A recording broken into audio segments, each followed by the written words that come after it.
Scraggly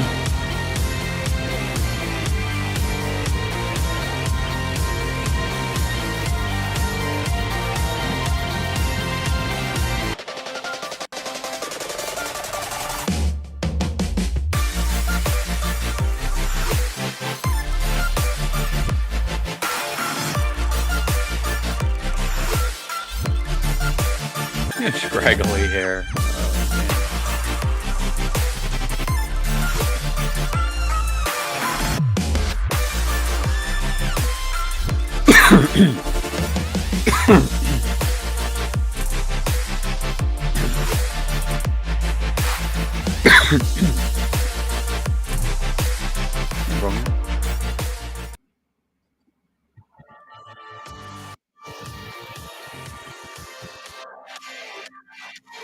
And welcome everybody to another episode of 1019, the Watch Commander.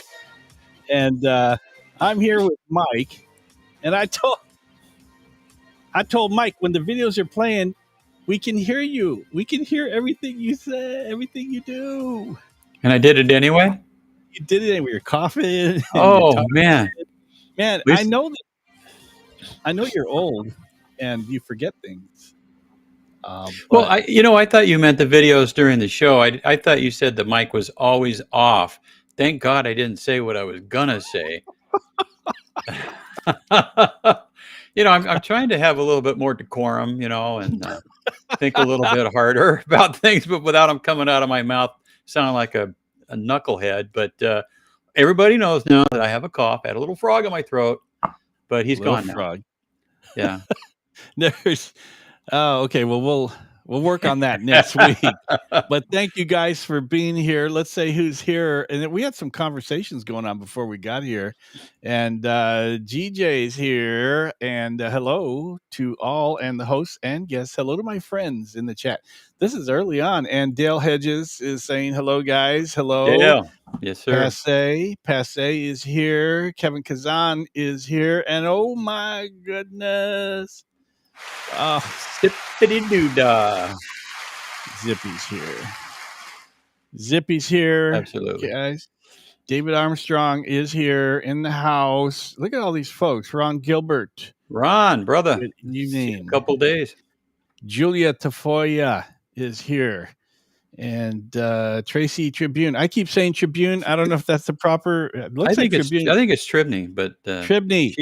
She's never corrected us, so God love her. Tribney. Okay, so that's what it is. Tribney or Tribune? Because people use names that are kind of like their names. That aren't real names, right? Yeah. Okay. Yeah, and only anxious one is here, and Clay. Zippy just threw me a cough drop.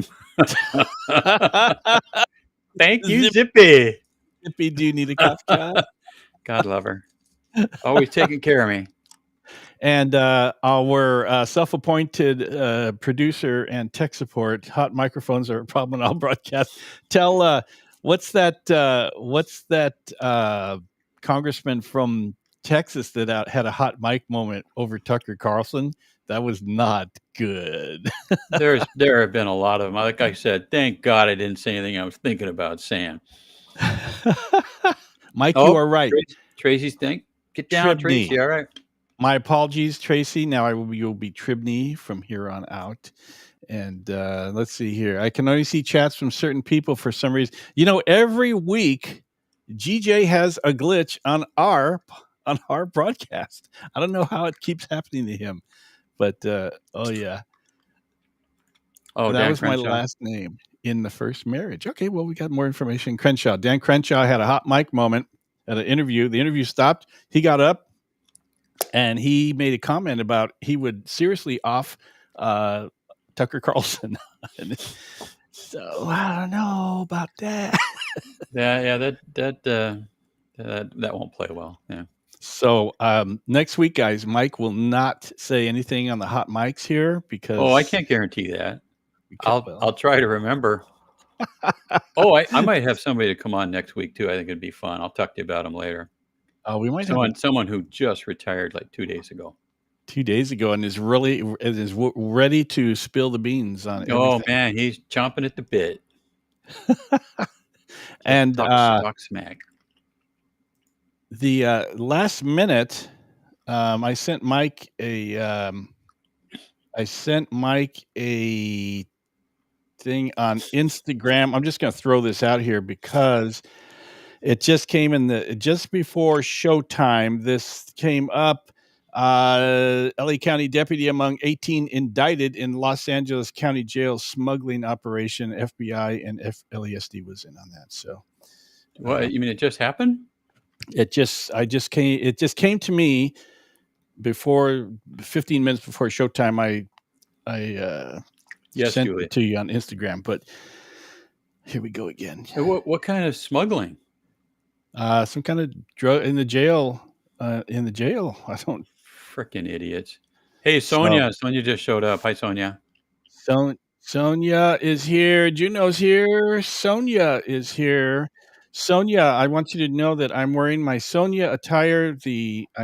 I got so much class. Mike's wearing a T-shirt from 1973. Oh man, this is one of those cool shirts. Oh, look at that! Is that a what do you call that? A wicking shirt? One of those athletic It's a shirts? wicking shirt. I don't know how you can tell that through the screen, but good job. It shows your muscles, so don't get up.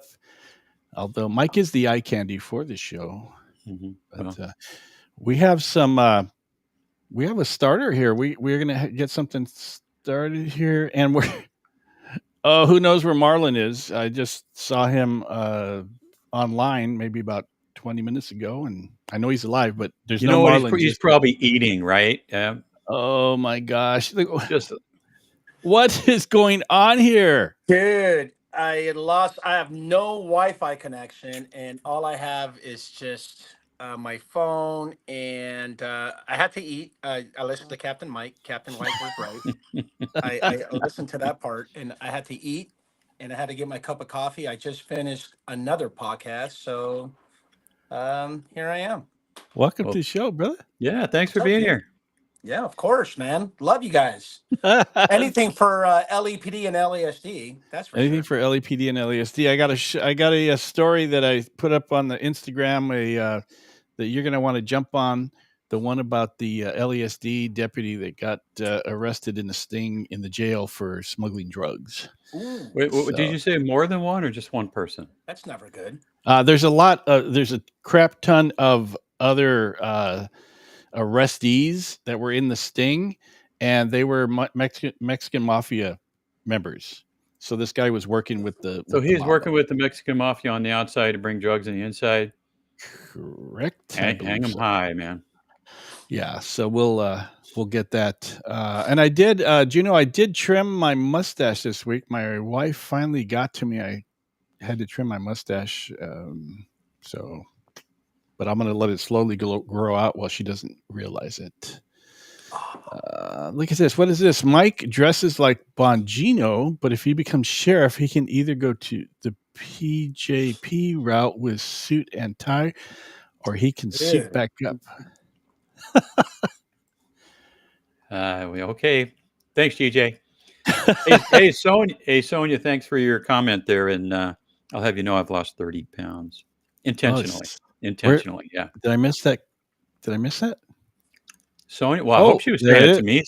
She said you look great. She might have meant you. Great. I don't know, but no. Mike. All I'm doing, Mike's here. Mike's the star of the show. Marlon is the guest star. I am here to push buttons, and I don't always get it. Yeah. So you're the guy in the background, right? Yeah. You're not in front of the mic. You're behind the mic. And every once in a while, I'll pop in and say something. But check this guy out. If you have not gone to subscribe to this channel, and there's some really good stuff. You got some good stuff going on there. I saw that you did a episode with one of my former captains, John Mutz. Yes. And John Mutz was very, very, very instrumental in me going to backgrounds. Oh, okay. So if it was not for him, I'd be working at Walmart as a greeter right now in retirement. Well, you know what?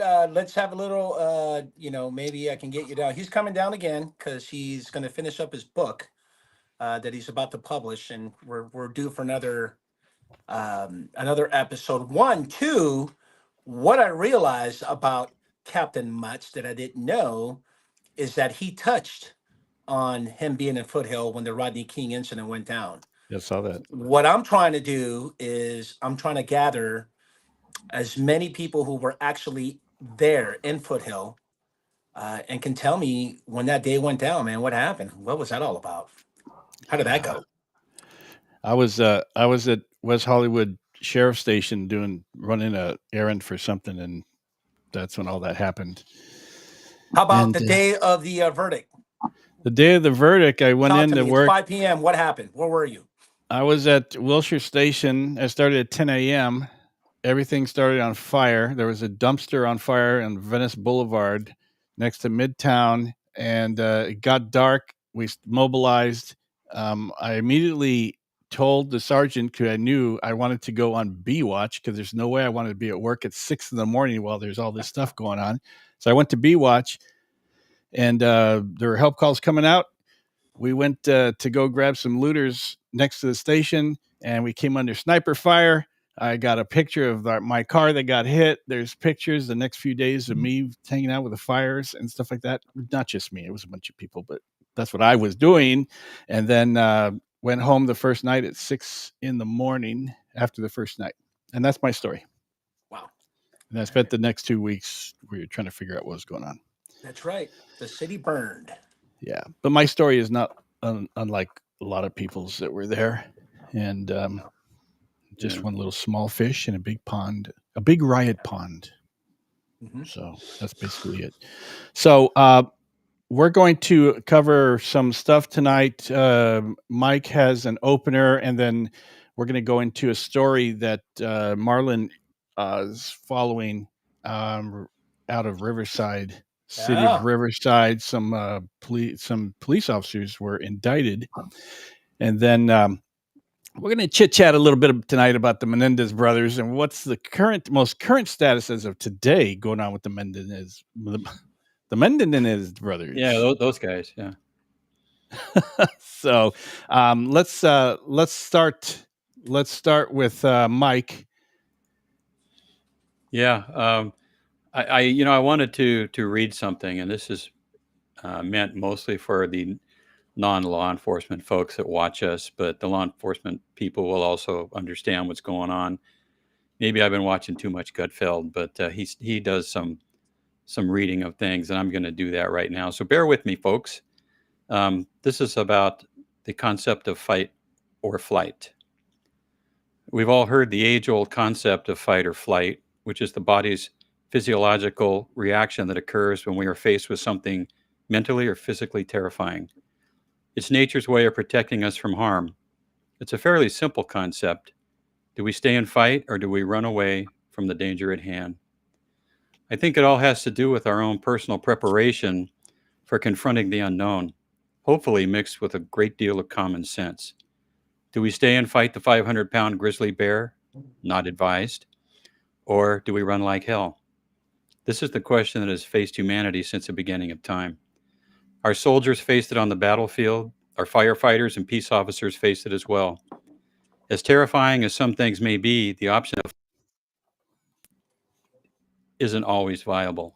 In the battle, firefighters run toward the flames. The peace officer confronts the armed and dangerous criminal. This reality has become even more fearsome over the past several decades when it comes to the all too common mass shootings we've experienced as a nation. After the Columbine High School shooting in 1999, law enforcement nationwide moved to standardized responses to these deadly events. By 2002, the Advanced Law Enforcement Rapid Response Training Regimen, or ALERT, was created to deal specifically with how agencies were to respond to mass shooting events.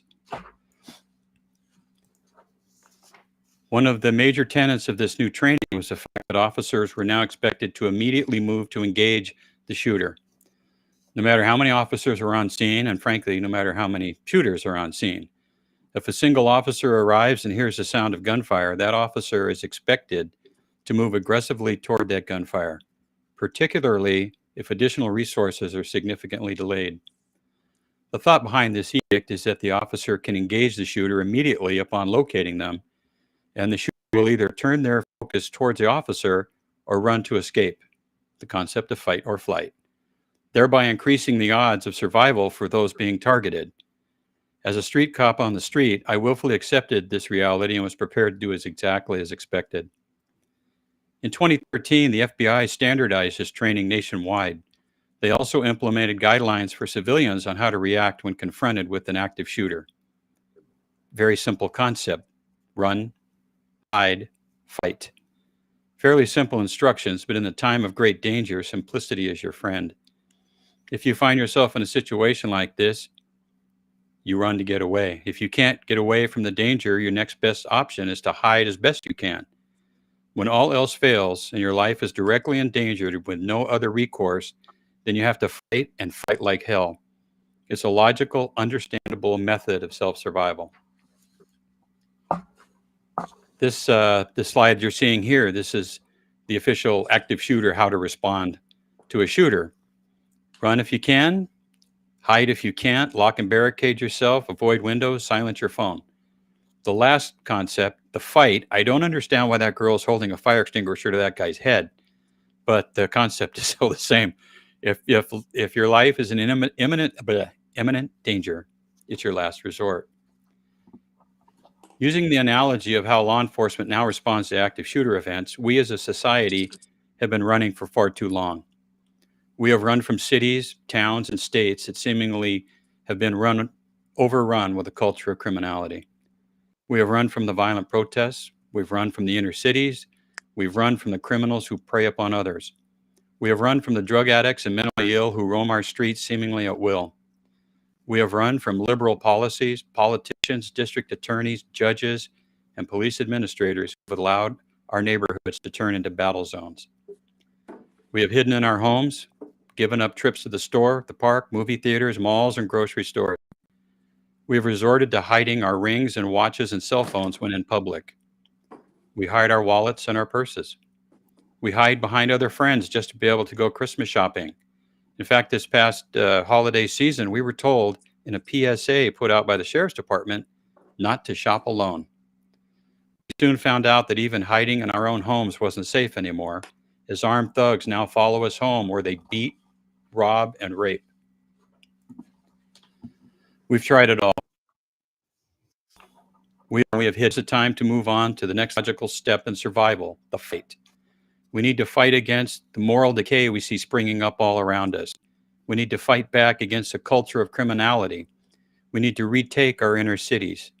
We need to hold the criminal element accountable. We need to deal decisively with those suffering from addiction and mental illness. Most importantly, we need to confront the liberal policies being crammed down our throats by anti-cop, pro-criminal politicians, district attorneys, judges, and the liberal law enforcement administrators who help facilitate the madness. Don't misunderstand my words. I'm not talking about physically fighting. I am talking about the way a civilized society fights back with their vote. We fight with our words. We show up at public meetings. We make our voices heard. We decide here and now to take our lives back from those who would destroy us. To do anything less is to admit our inability to protect what we hold most dear. It is to admit failure. To borrow a quote from Mother Jones in 1925, I have decided to pray for the dead and fight like hell for the living. The question remaining is this: who's with me? I now return you to your regular broadcasting station. Ta-da. Let me grab that. Yeah. How come I'm not on? You're There on. I am. Sorry. Mike, that was very good. That was from an article that Good you job, wrote? man. That was an article that I wrote back when, well, you know what? When I thought shit couldn't get any worse with the Sheriff's Department, with law enforcement, I wrote that, and things have actually not gotten any better. So I thought, you know what? Why not? It's a statement. It's our show. Took 10 minutes. I hope everybody. I'm looking at that thing. Mike dresses like Bongino. Okay. I wish I was the assistant director of FBI, Bongino, but alas, I'm not. Thanks, Kevin. Thank you, Kevin. Yes, sir. Uh, that was good stuff, man. So, with that, let's go on to this. Marlon, you got this one, and I also have a video from the IA guy, Yeah, and show it, bro. you can. It's fairly long, so you can tell me where to not Yeah, continue it. Let me go into that one. Let's see I think here. if you go to the, I think I timestamped it. So Okay. Tell me where you. I'm going to start it. Then you can tell me where I'm going to go. I think if you go down, there's a timestamp. It's not showing up on here. It's on the. Oh, okay. Yeah, you can go there. I mean, we start talking about it. Well, do you People want to already know show? what the incident is, right? Or no? No, I don't think anybody knows. I'll just. Okay, let's start from the beginning. Welcome back to the IA Guy, a police podcast here with your host, Marlon Marrache, with another breakdown that's going to be on and cracking. This one hits home, man. Let's do it. It's going to be January 21, 25. So this has happened maybe not even a week ago. It's hot, right off the press. In the wonderful state of California, like I said, in the wonderful city of Riverside. So here's what you have. You have two Riverside police officers who are assisting code enforcement. So apparently they're working a special detail, and they end up going to conduct somewhat of an investigation, and they end up at the front yard of a home. Take a look.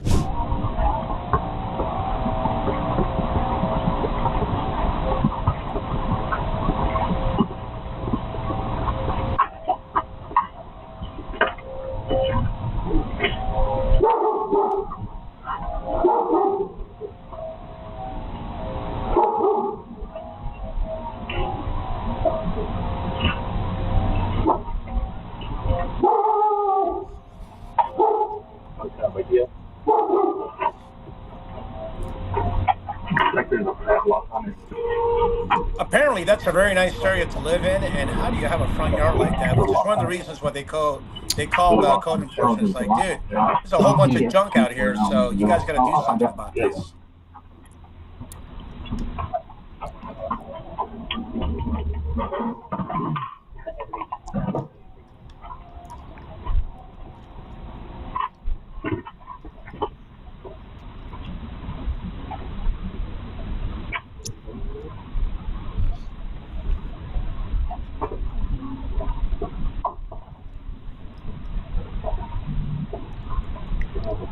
You can fast forward a little bit. See, right. Okay. Yeah, right there. Who's coming out filming? That's the code enforcement officer. Okay.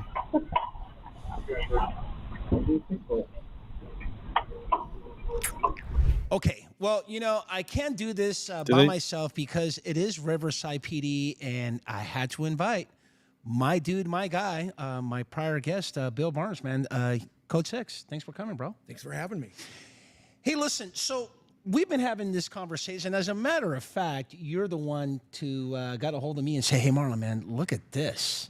Because, I'm now fast forward a little bit. and looking at YouTube. The next scene, keep going.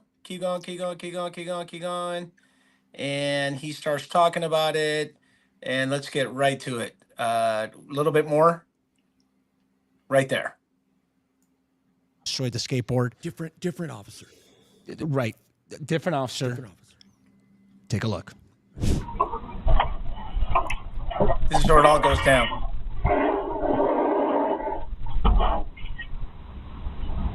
It looked like he's looking at the camera. Yeah, exactly.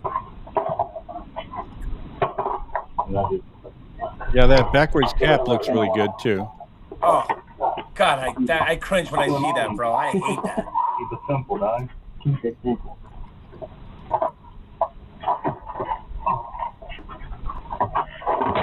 Nope. Oh, I almost had it. Fucking here. I'll take my dog. Doing all these. Oh, what? What do you like? Only that kid.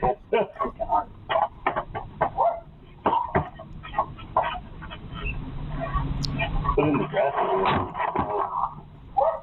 You can fast forward a little bit now. Shit. I think there's one more segment. Keep going, keep going, keep going. Because they leave and they stay. Okay, here we go. We talk about it a little bit. And then keep going. And I believe it's right about.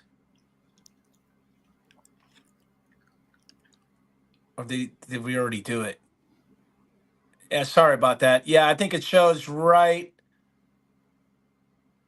Just go to the video where right there where it shows two of them. Here it is with a hammer. The crap. And they're laughing. They're laughing.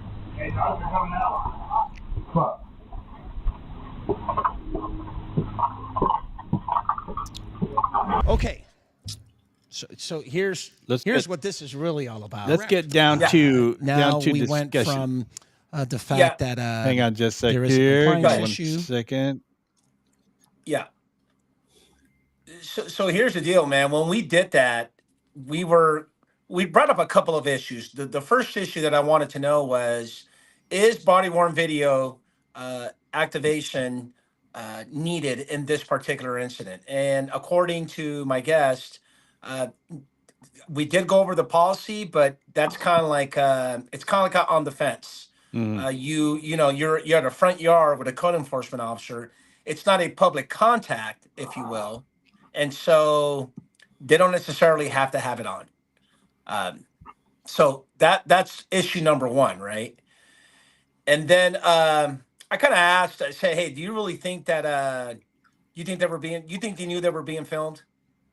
That was another question I kind of had. You think they actually knew that they were being filmed? He looked like he looked right at the camera. You know what? Now that I watched it, he did look right at it, and that's I mean, that in itself just kind of makes you wonder, like, really, dude? And then the fact that so then what do we have, right? I asked him. I said, "Do you think they're going to have some criminal charges? This is a vandalism. It's either a vandalism or what do they call that? Malmis, right? Malicious mischief. It's another one of those charges where you destroy property, but you can't get them on the felony vandalism, so you go with malmis. Anyhow, we were up in the air thinking that they weren't going to file criminal charges. They were going to, or they were. It was one of those back and forth. My guess is very, very in touch with RPD, including the chief. And we didn't weigh, a decision one way or the other. But what I did say is that's a classic. Look, if you don't get him on the crim, that's a classic Cubo, man. That is the silliest thing to do. Don't know. And then here's the deal. When he smashed the skateboard and then the partner took a picture, what's up with that? Why would you do something like that? Is it because when you get that IA in your compelled interview, are you dumb enough to say, well, you know what? Here's the picture. It was broken when we got there in the first place, which goes to the original issue, or I should say challenge, whether or not they thought they were being, if they knew they were being surveilled or there were surveillance cameras there. But you're right, Ken. I think I just caught that right now where he looked up. But I don't know if the others knew that there was surveillance cameras. My thinking is, go ahead. Did Kevin's question? Did none of the officers notice the rifle? I didn't notice the rifle. Yeah, on the right hand side. I didn't notice the rifle either. Propped up against the like a piece of plywood there. Oh my! It's very obvious. I thought I saw one of the cops walk over and look. I mean, maybe it was a BB gun or something, but it sure looked real. Yep. So what did they get charged with? Vandalism? That's a good question. Let's read this. This just happened, dude. Like a couple days ago. I don't have this article. Let me. I can take a look at it real quick. My thinking, it's a misdemeanor. It's got to be a misdemeanor vandalism. It's got to be, or it's got to be malicious mischief, destruction of property. Why did both of them get charged? Because, well, I'm certainly no DA, but I would imagine they're both culpable, man. One tries to cover it up, and they're the partner officer. Or there's a charge out there that I'm not familiar with where they're both have criminal culpability. Maybe he was, he was the instrument and involved, substantially involved, I should say, right? Mm-hmm. Yeah, I'm not getting anything from the from the news article about Yeah, it's why too both fresh of them. because they charged it, but that's kind of weird. Why wouldn't you say what the charges are? Yeah. It's probably because they're still trying to figure out what those charges are. What they could Yeah, be. maybe. Yeah. I'm looking. Some of the officers, blah blah blah. One of the officers holding what looks to be a large mallet or axe he picked up from a table outside stomps on the board 2 times, snapping it in half. The second officer approaches and appears to take a photo before the two walk out of the frame. And let's see. There's nothing other than that. The second officer took a photo. So how did he get charged? I've got it in LA Times. It says charged against the officers for misdemeanor vandalism. Yeah. But why did the guy who took the picture, why did he get charged? They charged the officer who observed the destruction was charged with aiding and abetting the crime, also a misdemeanor. That's wild. Yeah, I was going to say something along the lines with a conspiracy and inchoate crime, where you can even go. I mean, if you want to go deep, well, then again, conspiracy is a specific intent crime. So it's not like they planned it out and deliberated, like, hey, we're going to do this. It just happened on the spot, which leans to the aiding and abetting. But really, Marlon and Mike and the audience, does this warrant an actual filing? Criminal charges? Most of the time you're gonna get an IA, maybe you get fired or something, but criminal charges, is that for real? This is now going on? You know what, if you'd asked me when I was in patrol, I'd say no. Times have changed. It's been 30 some years, and with the climate today, the things that we see happening all across the country, you do something like that and they're just kind of nonchalant about it. And I'm sure it probably pissed off some people. And the sad thing is that's going to get them fired probably. And the misdemeanor, so what, they'll do some community service and pick up trash, but they might be unemployed. Yeah, I would add that in today's climate with police functions, look, if you can get like strong filing considerations for an OIS, right? You can definitely get filings for a misdemeanor vandalism. I don't think it's really hard to prove. Neither is the aiding and abetting. I mean, the evidence is there. And here's the shittiest part is that if hopefully they'll take a deal, but if they decide to go to trial, which I kind of doubt on a misdemeanor charge, they probably didn't give no voluntary statements, but what are you going to say? I mean, what defense do you have? You don't need to say anything. You don't have defense because it's on video, and you also took a picture of a freaking skateboard. Yeah. To me, you're better off just. Yeah, I think my thinking is that it's not hard to prove, which is the reason why they decided to. But you're right. The community is in an uproar. This is completely embarrassing. It's not within the. The role and the responsibilities of a police officer, especially from a public lens. I mean, it looks horrible. This looks bad.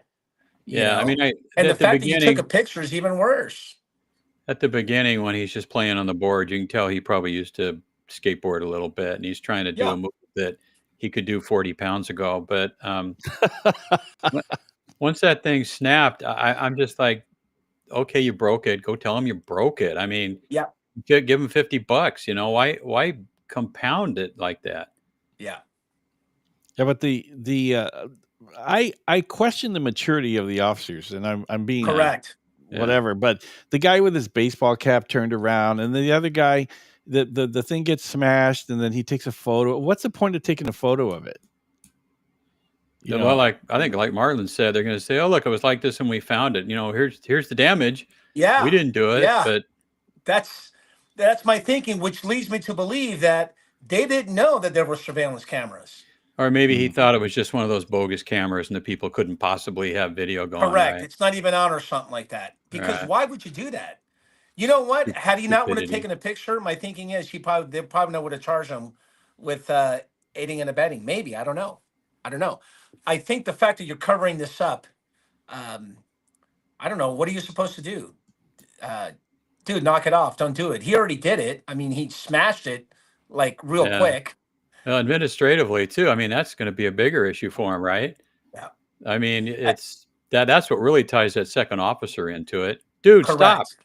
Now that you broke it, pay him for the board, instead of just laughing and taking a picture and walking away. Yeah. I'm sure they're second guessing themselves right now, wishing they'd done that. And the shittiest part about it is that administratively, there could be that possibility that you might end up with a false statement. It just depends, right? Depends on how you handle it. Depends on the IO. Don't hide the ball. Show the video. Break it down and ask the hard questions. Hey, man, why did you take the picture? And whatever answer comes out of the accused employee.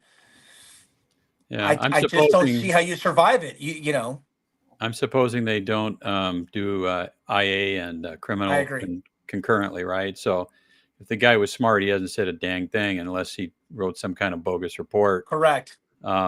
So the chances of making a false statement administratively are slim, but if he wrote a bogus report, hasta luego.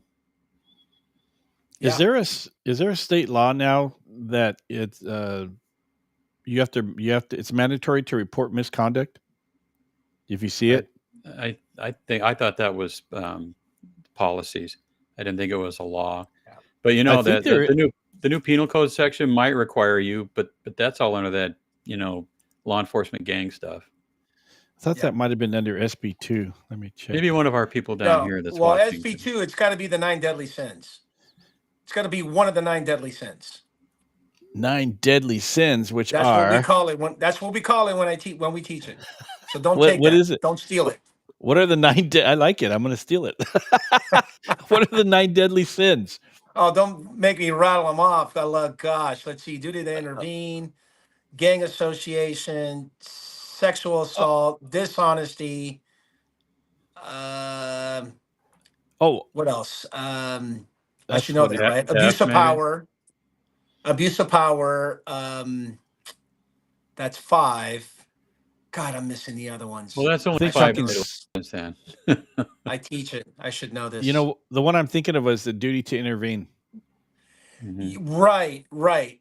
Duty to intervene, but that duty to intervene in one of the 9 deadly sins states somewhat if you feel that it's unreasonable or excessive force when you're at scene of an incident. Okay. Which is different than the AB 26, which is your duty to intervene, which carries a criminal charge, right? Criminal sanctions, which says that you can just show up and if you witness, so check that out. If you actually witness, so if you are at scene and you, in your eyes, your lens, you witness something to be excessive, then you can go down, man, and get some criminal sanctions out of it, which is kind of weird because SB2 is a little gray, right? I mean, I don't know what unreasonable is. I can tell you what excessive is, but in SB2, they're saying that you need to actually intervene. Where in AB 26, it says that the mere fact that you show up and you witness it, if you don't intervene, you can be charged. That's weird, man. That sucks.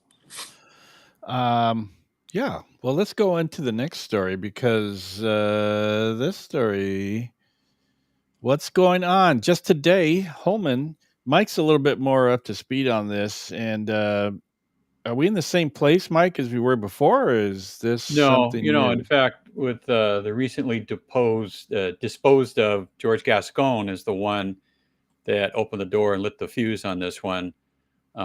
It was his belief that they were good boys and they've done their time and, they've been to catechism and they were nice. So they should be able to get that life without parole dropped just down to life and get out.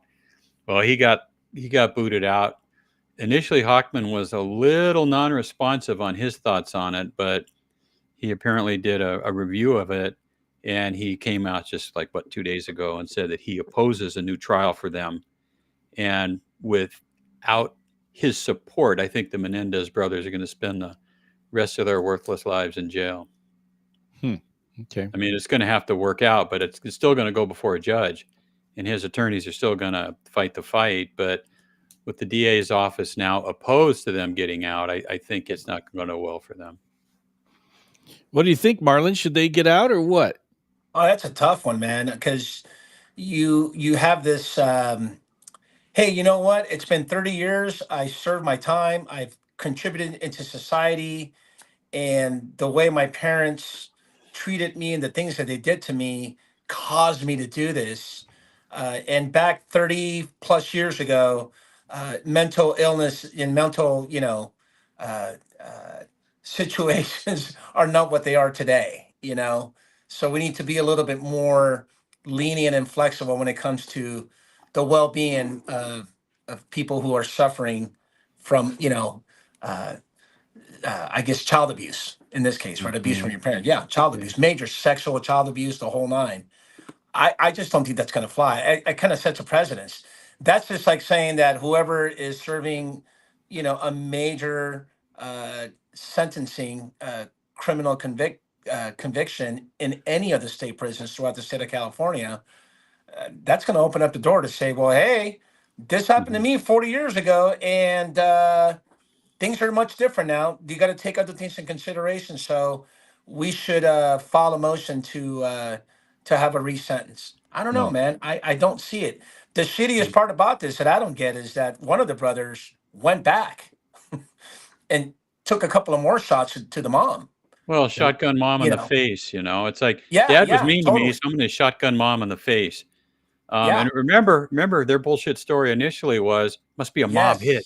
Yes. Now we need to be protected. Yes. We need to get our own Yes. individual limousines to be driven around and everything. And they didn't come up Yep. with that baloney stuff until I think Leslie Abramson became their attorney.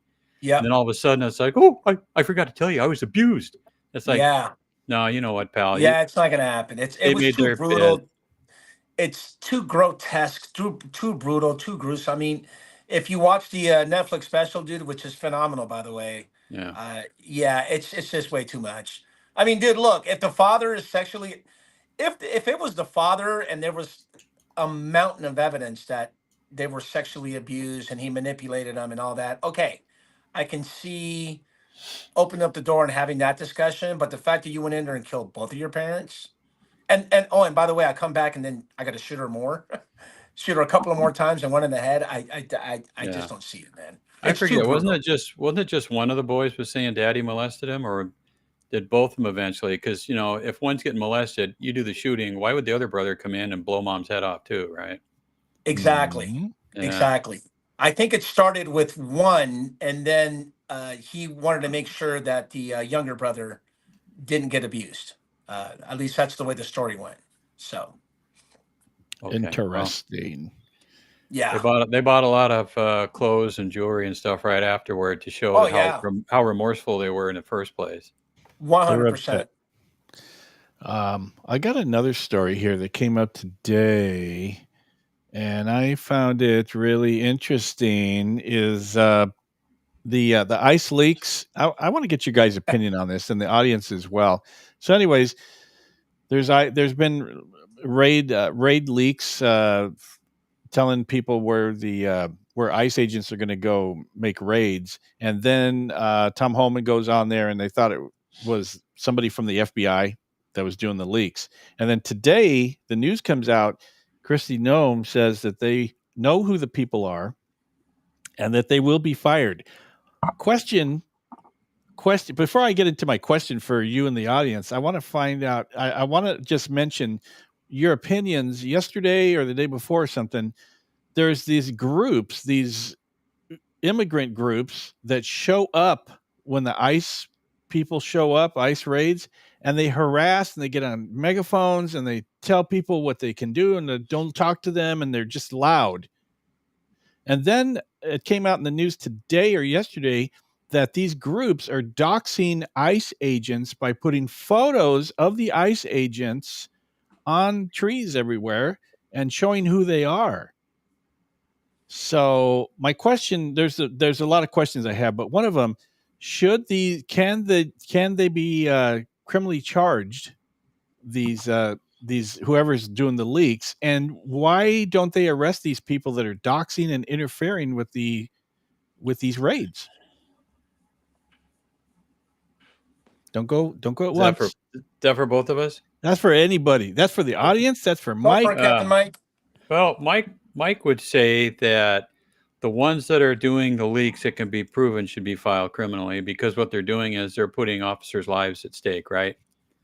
If you're letting dangerous people know that you're coming to get them, that gives them a time to arm themselves, to barricade themselves, to flee, to ambush. I would say that Christy Noem needs to throw the book at them through the DOJ. The people that are harassing, my guess is they're being told where the raids are going down by the same people who are leaking where they're going to be at. So my guess is if a couple of people get fired that are doing this, I think that other problem will solve itself.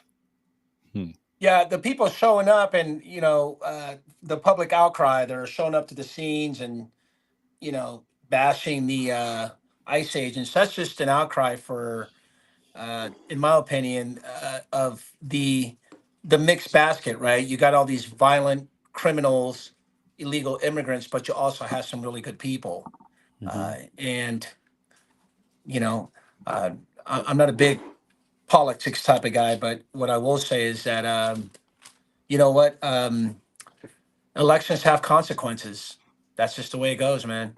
If you're out there, I'm all about public safety, obviously. So are all of us, right? I mean, we've been doing this for decades, and public safety is number one. And if I can get rid of all these murderers, rapists, and just horrible people that come here and think that they can run, an apartment complex, show up with AR-15s and knock on your door saying, "Hey, there's a new, you're going to give me all your money now.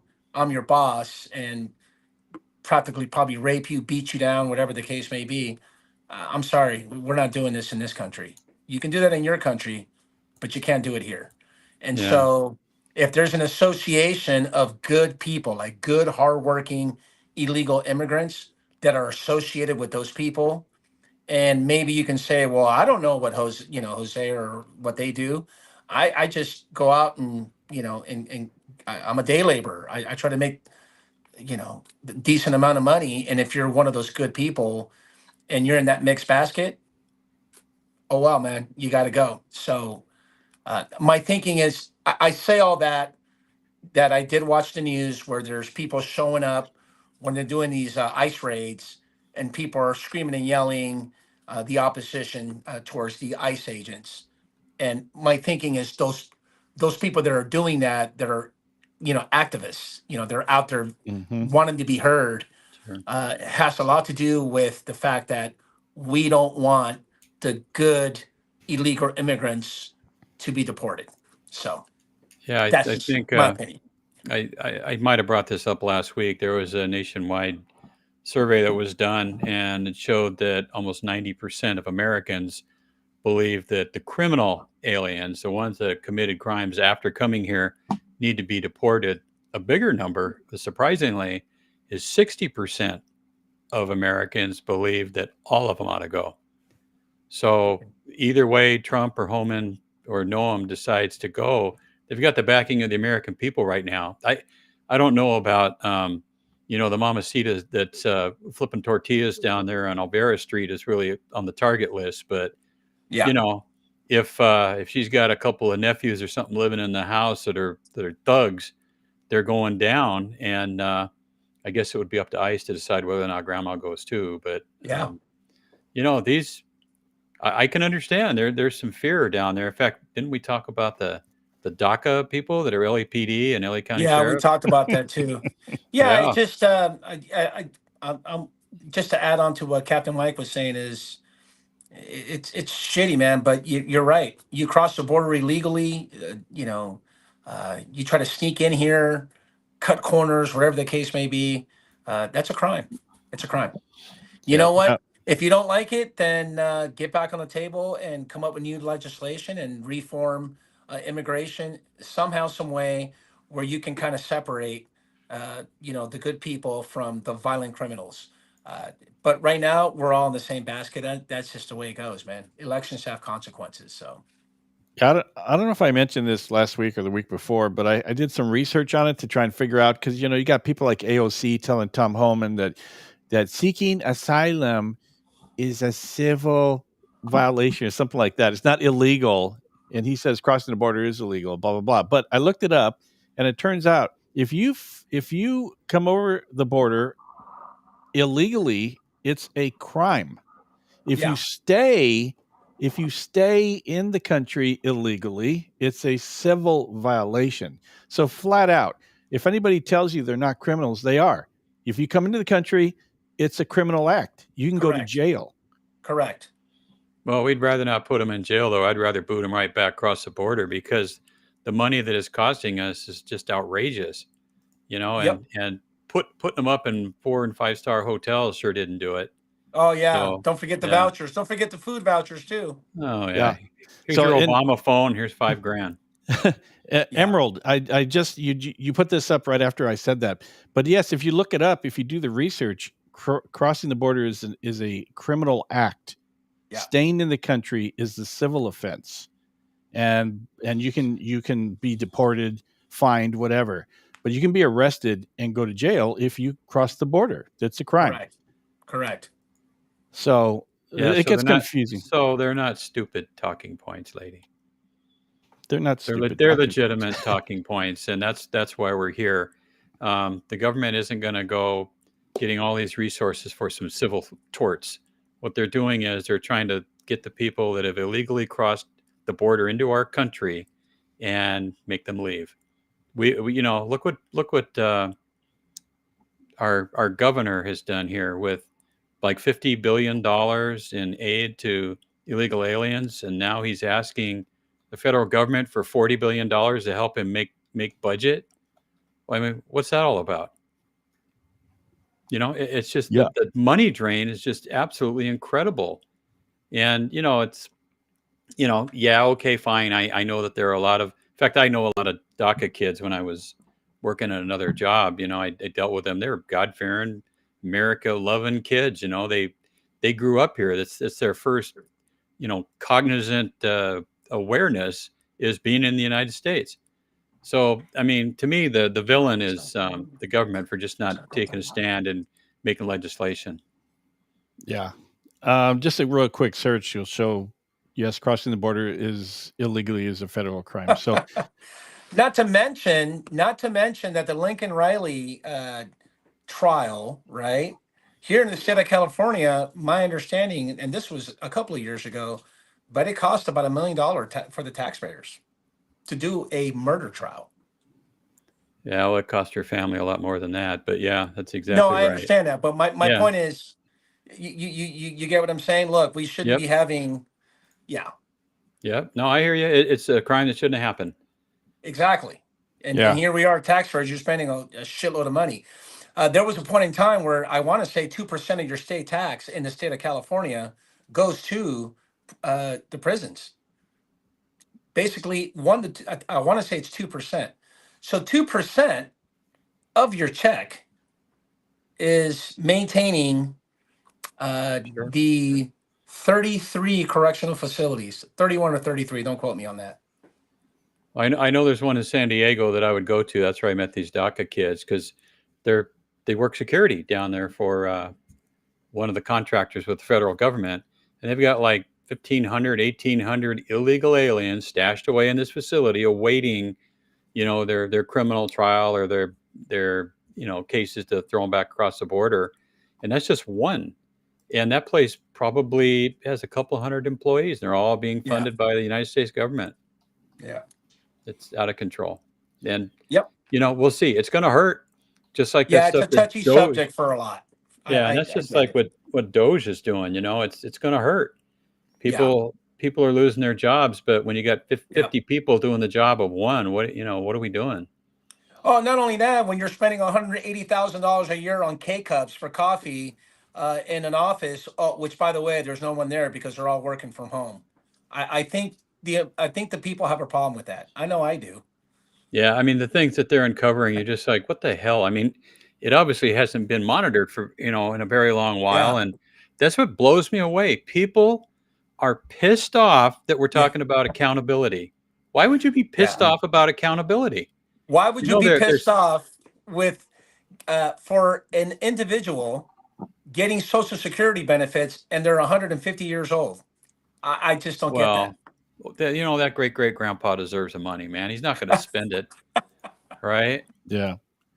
And I want to say to Emerald, no offense to you. We're just a lot of people have a lot of misconceptions about whether it's legal or not, or if it's a crime or not. And I just wanted to bring that up. I've been studying this for like the last 2 weeks, and that's why I had it at the top of my head that what was going on.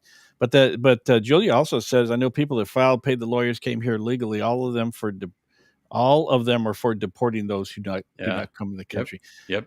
I've heard that over and over again. It says my parents did this and my parents did that, and they came legally and blah blah, and everybody else has to stand in line. And I can't Well, disagree hey, with you. I only took offense with Emerald because she said there were stupid talking points, and they're not stupid talking Oh. points; they're legitimate talking points.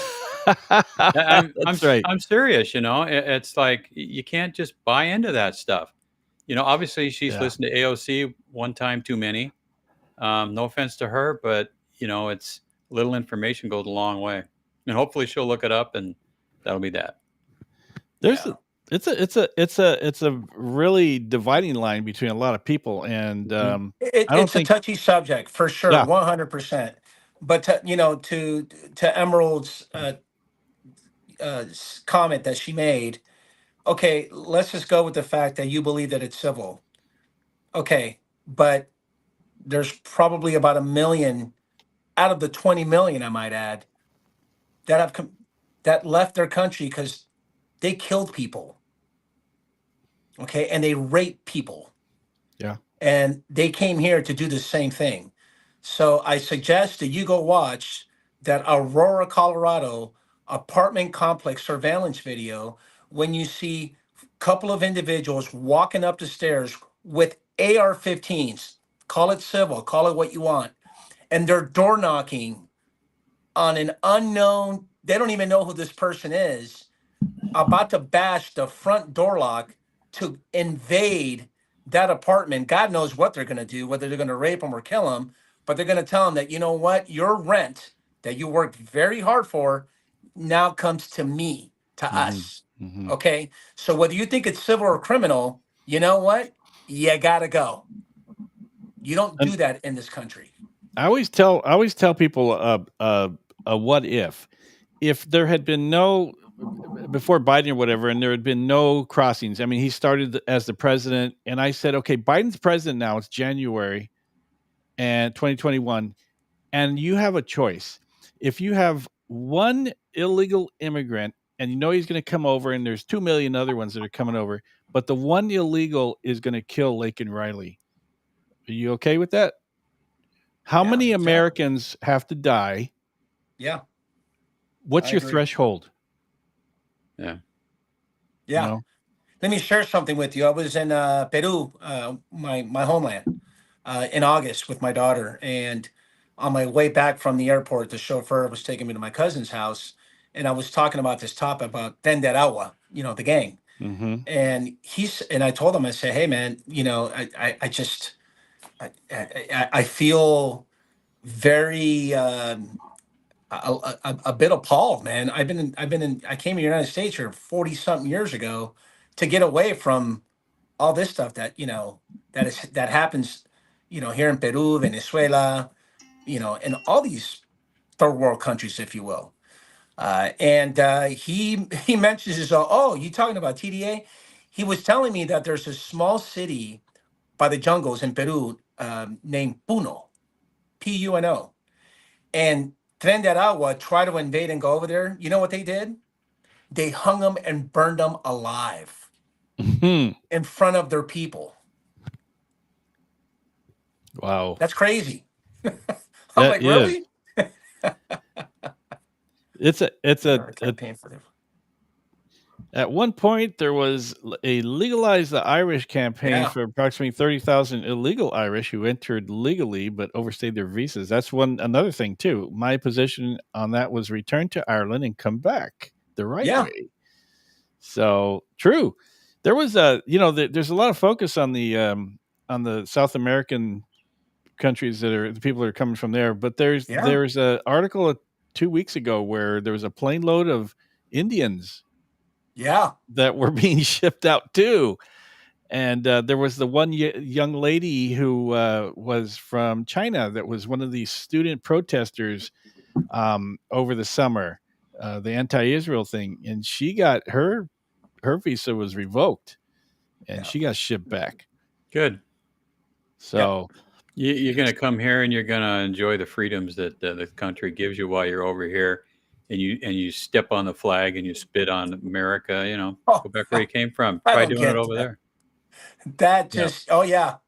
That one, that blew me up. That blew me away, bro. yeah. Really? That's that's a whole nother topic.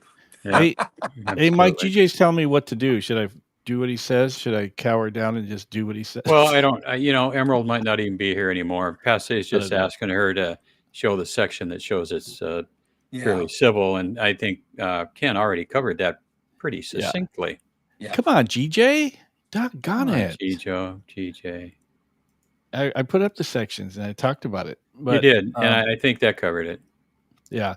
So we're at an hour, and what do you guys think? It went too Yeah. quick. Something's Stephen going on. is Yeah. Irish as well. That was quick. So, yeah. We covered a lot of stuff, man. Mike, that was good at the beginning. I like that. I hope so. I hope it wasn't a waste of time, but I think I'm going to do that occasionally because, it's if I write it down, it's important shit to me, and hopefully somebody will care out there that listens. I It's care. just, with all that, I don't want to go rehash it, but the Trevor Kirk case, and people are Yes. going to have their opinions about, him and his case all day long, right? There's going to be this wide variety of opinions on it, but I just based on some of the things I've seen, it sure looks like a political prosecution to me. I can't get past that. If in fact I was, I don't know if you're aware, but the sheriff went to Lancaster Station last week, and almost close to 200 deputies showed up to listen to him. And his big thing is that he believes that nothing he said or did caused the FBI or the federal government to take this case. And I don't what was published. I don't know. Anyway, I wrote this down. Let's just go through this real quick. This is coming out of the sheriff's mouth, and I'll explain to you why I'm concerned about it. June 24th, Trevor Kirk was involved in the use of force at Winco. The 30th, 6 days later, the sheriff's office starts hearing rumblings about it through social media. Some people were there. They took videos, and they're rattling the cage. What's going on? In that 6-day period of time, Lancaster Station supervisors and management reviewed the case, determined it was a Category 1 use of force, which is minimal use of force. It's per policy, and they had determined that the case was good in their eyes. It wouldn't go beyond there. If it was a Category 3, it would end up at the EFRC, the force review, but it wasn't. It was just a minimal use of force with pepper spray. So on July 1st, this is a day or two after the sheriff's office is notified, what do? They relieve the deputies of field duty, and they stash them away somewhere. 2 days after that, an IAB is requested. Now remember, this wasn't an IAB that was on the radar at the station level because it had already been cleared. And then the sheriff said that because of all had been going on, he wanted to do a presser. And he said that because of the presser that he was going to do, he notified the federal monitors over Lancaster. Well, that's notifying the Fed, in my opinion, right? If they're federal monitors, that's what you're doing. He also notified the Board of Supervisors, I wrote them down here. the IAB, federal monitors, the Community Oversight Commission, the Inspector General's office, every elected official in the Antelope Valley area, and what he referred to as community leaders in the Antelope Valley area. And you know what? Miraculously, a couple of days after that, the Fed took it. Now, is that a coincidence, or do you think maybe that all of these things that he did led him to focus on it because he was taking the heat politically, and he wanted to show that he's kicking ass up there, and he wanted to keep the BLM activists and the cancel the contract activists at bay. So he divvied up this kid and put him on a frying pan or under the bus or whatever you want to do with it. Yeah. It was, and I also understand, here's the thing. I'm not going to complain about the jury's decision because I understand the jury didn't get to know half of what happened. They weren't told that they were in there capering, they stole something. She actually took her spit mask down and spit in the security guard's face, and all of these things that she did that precipitated what happened afterward. They don't get to hear that, so they vote to convict him. And now the kid's only hope is if he can get some kind of adjudication from somewhere else. So, I'm praying for him and his family every night. But, the circumstance of this thing just simply, seriously, deprivation of civil rights under the color of law for detaining a robbery suspect. Well, there's a lot of people that are trying to get a hold of the, president and Bondi. Yeah. You know what? Yeah, the scariest part about that is that it's almost like it sets precedence. You bet it does. You bet it does. That's the scary part where, if you don't have the backing of, especially after it's been adjudicated, which I might add, maybe there might be a statute issue. There might be a 3304 issue, but that's besides the point because they told it for criminal proceedings. But my point is that could happen at any moment given. A use of force where it doesn't look good. I keep telling people uses of force is just, they don't look good. It's not. Nothing's textbook. There's always deviation. That's the way I was taught. Force isn't pretty, deviation. right? Yeah, substantial deviation without justification. What the way we're taught in LAPD is there's going to be deviations no matter what you do. There's real life variables. There's basic concepts that are just going to come into play in that formula, and it's going to equal to deviation. You're not going to do everything that you were taught. And by the way, maybe I was taught this like 10 years ago, and this is all I know. So my point is, it sets precedents. And the shittiest part about this whole situation is that you have the sheriff who kind of wipes his hand clean and says, you know what, I'm just going to pawn it off and give it to the feds. And by the way, I'm not going to back him. That's what sucks more than anything.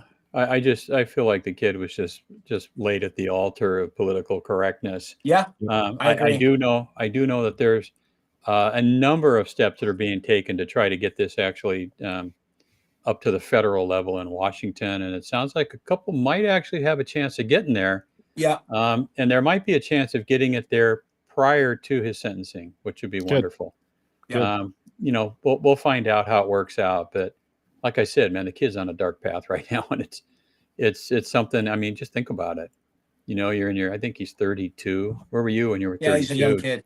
You want to go to prison for 10 freaking years for pepper spraying somebody that's an uncooperative suspect? Yeah. That's the other thing. If you go back and look at the disingenuous, deceptive reporting that was going on at the time, they're all like, this deputy slammed this poor lady down just for videotaping.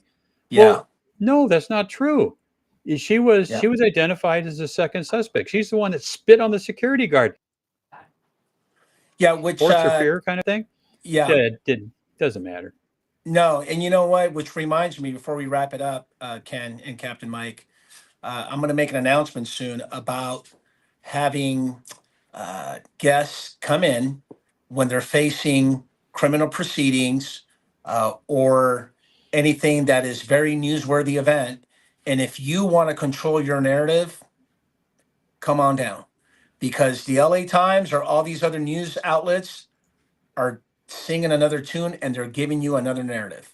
To Captain Mike's point, we don't know his side of the story. We don't know the circumstances. So pretty soon I'll make an announcement because there's a lot of stuff going on out there where the news articles, the journalists will taint and direct a narrative that is completely the opposite of the officer, of the accused. And guess what? He doesn't have his day. Where's he going to go? It's not going to go to the LA Times or any other right? news. And policy won't let him speak out anyway. Right? Right. You So we have to wait until trouble. adjudication's all over and then come tell your story. Yeah. That's my point. Yeah. And, Dale put a note up there about the Firestone deputies in 1984. Very true. In fact, we probably need to have Dale come back on. He can plug his book again and also start, go back and talk about some of the other things he didn't get to discuss last time. Yeah, we got one more story that somebody has requested. So let's throw that up. Fire chief got fired. But the mayor took almost a month and a half to decide who she was going to blame for her going to Ghana. I think she knew that initially, and what kind of cracked me up was when I saw that she fired her. She was like, "How dare she let me get on a plane and go to Ghana so I could go drinking and dancing over there?" Because remember, there's that leaked audio now, which where she's caught saying, "Hey, Joe Biden asked me to go. I'm going." That was her mentality. That was her mindset. Well, my thinking is, didn't she have a one-on-one? She sat down on 60 Minutes or something like that. And with a news outlet, the mayor did, and they were peppering her with all the hard questions.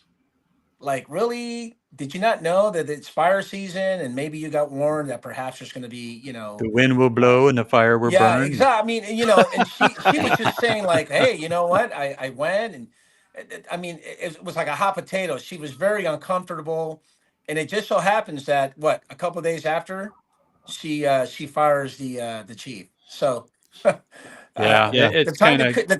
timing couldn't have been better. So that's my point. Yeah, but I think the truth will come out on that because she is just a total weak. She's not a leader, man. She's just a total weak politician.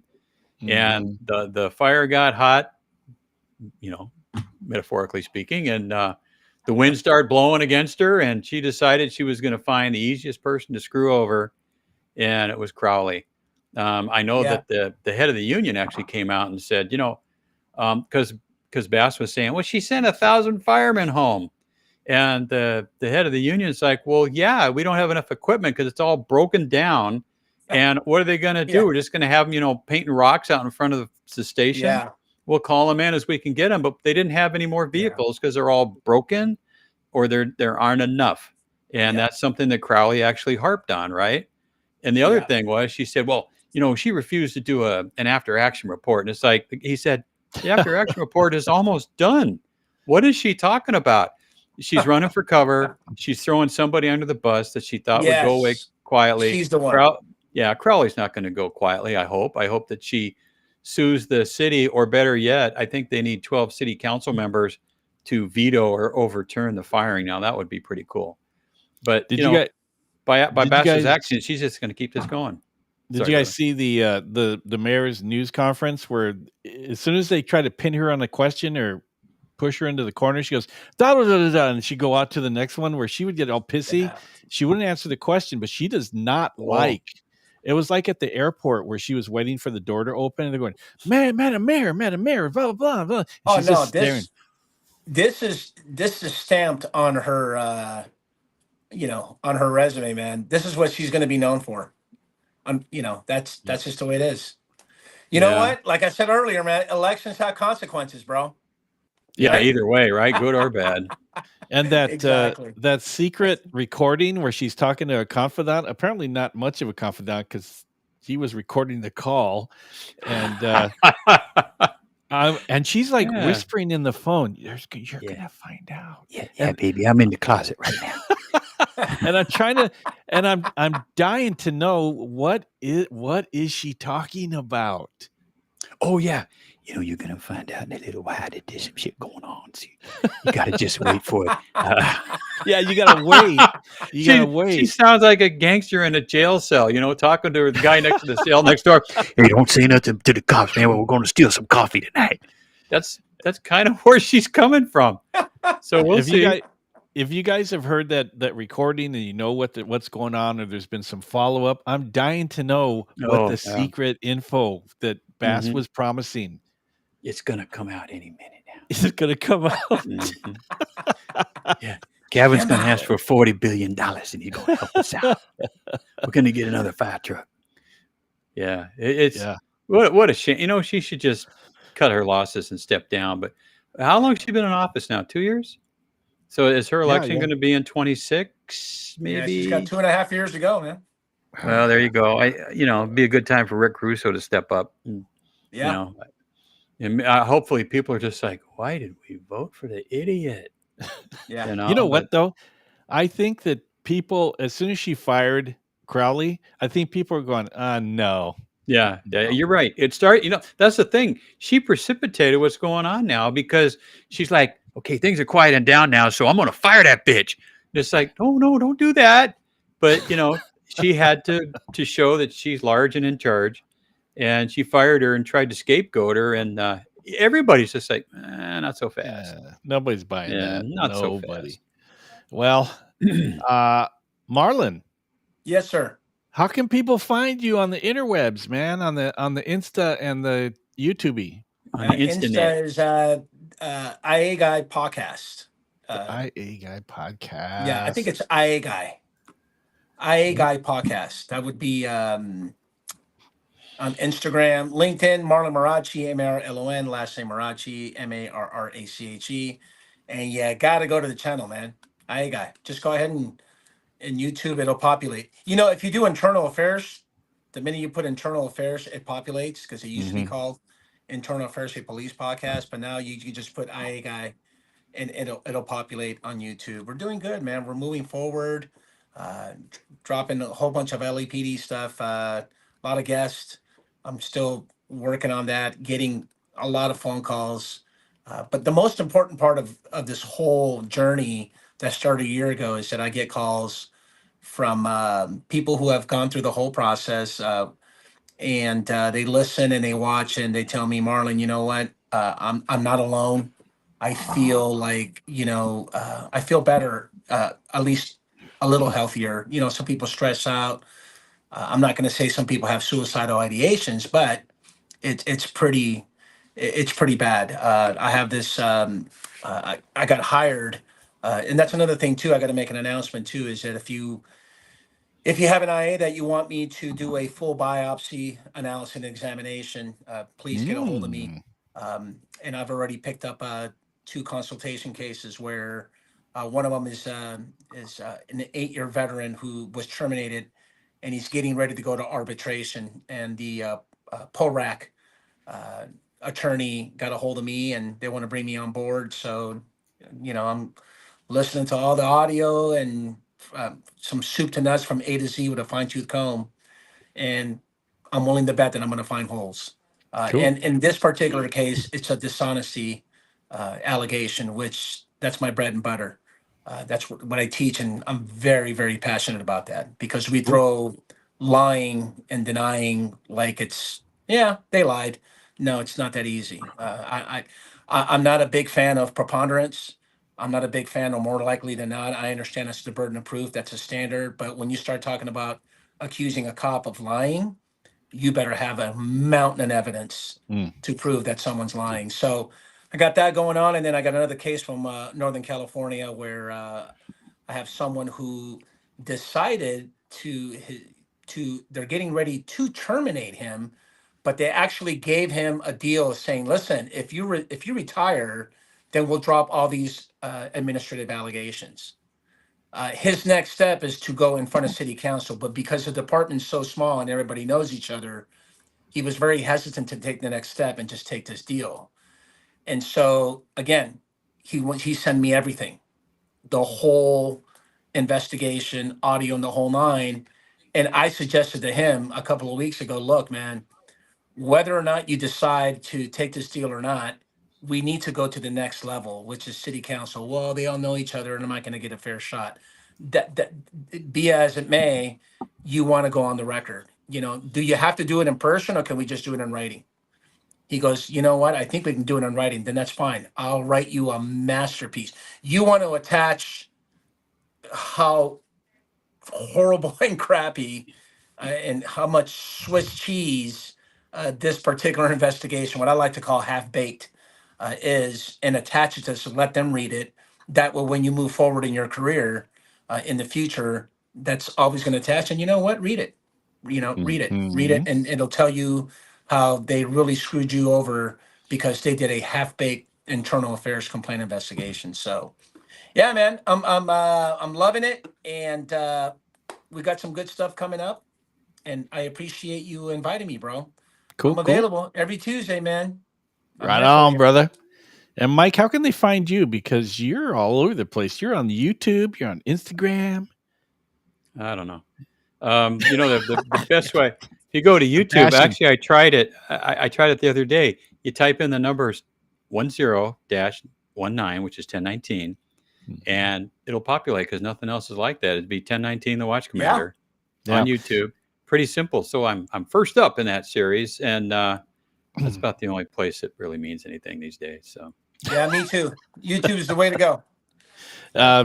You guys, please subscribe to Mike's channel. And if you're on his channel, like his videos, because that's how people find us. I want to share something, and let me see if I can find it here. No, that's not it. That's not how you do it, man. Hang on. I didn't have this ready to go because I wasn't going to do anything, but now I'm going to do it.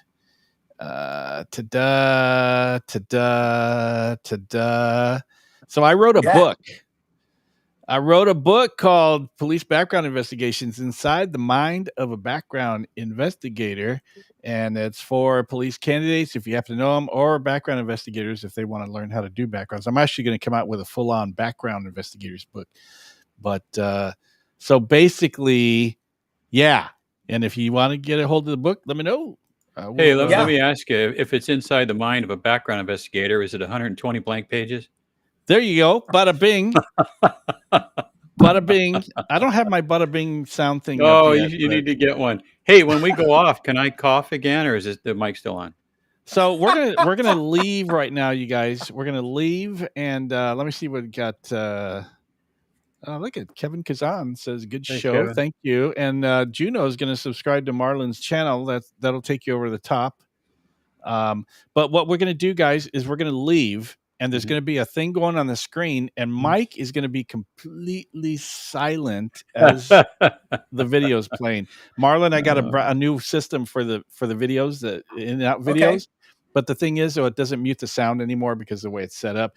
And so no talking until the video is over. Got it. No, So I no coughing, no talking. That's going to be very difficult for me to do, is to be quiet.